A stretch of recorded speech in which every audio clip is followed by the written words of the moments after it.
Excellence, Monsieur le gouverneur empêché,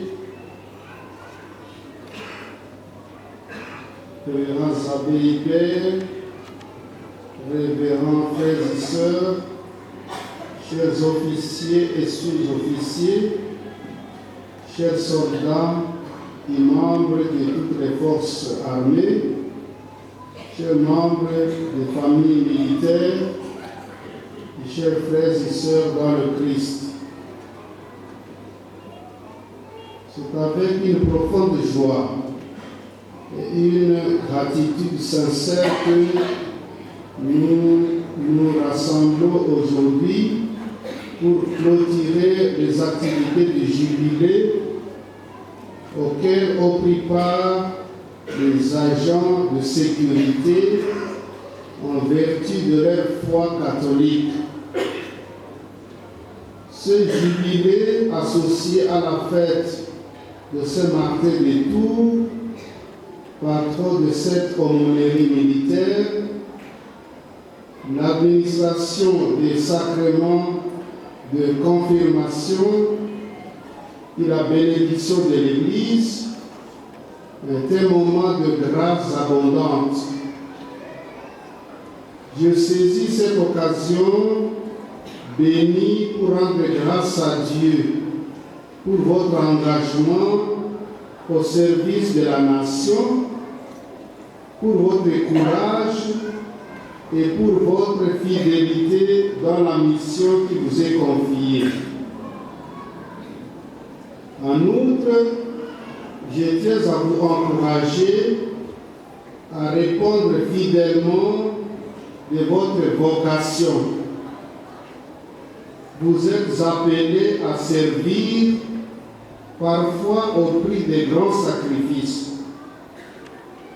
Votre vocation n'est pas seulement professionnelle, elle est aussi profondément morale et spirituelle. Le Christ lui-même nous dit qu'il n'y a pas de plus grand amour que de donner sa vie pour ceux qu'on aime. Confère Saint Jean 15, verset 13. Dans vos missions, qu'elles soient de défense, de métier de la paix, de secours ou de protection, vous devez rendre présent cet amour qui se donne. En fait, c'est le service des pauvres qui a rendu célèbre Saint-Martin de Tours. Alors qu'il prestait dans l'armée, un soir d'hiver, il rencontra un miséreux dépourvu de tout vêtement. N'ayant rien à lui donner, il coupe sa cape en deux pour en revêtir le malheureux. Il ne pouvait donner qu'une partie de sa cape, car la moitié de son uniforme appartenait à l'armée qui l'avait payé. La nuit suivante, durant son sommeil, le Christ lui apparut portant la partie de la cape qu'il avait donnée aux pauvres. Veillez, vous aussi, à vous imprégner du témoignage de sa vie. Par ailleurs, le plus grand service que vous ayez à rendre à la nation et à des milliers de pauvres de notre temps, c'est la paix. Le pape François, parlant aux forces armées, a dit: vous êtes appelés à être des témoins de paix, même dans le service des armes, des hommes et des femmes de dialogue dans les lieux de tension.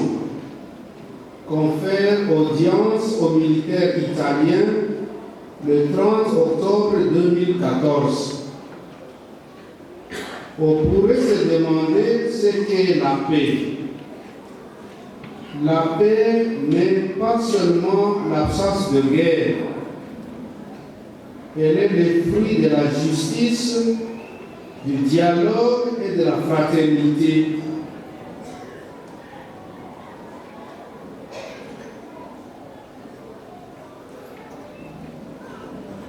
Dans ce sens, notre pays a encore à relever de multiples défis. Le dialogue est nécessaire entre les divers intervenants dans les domaines de sécurité, mais aussi entre les civils et les militaires, pour autant qu'ils favorisent la coordination des activités de maintien de la paix et du vivre ensemble.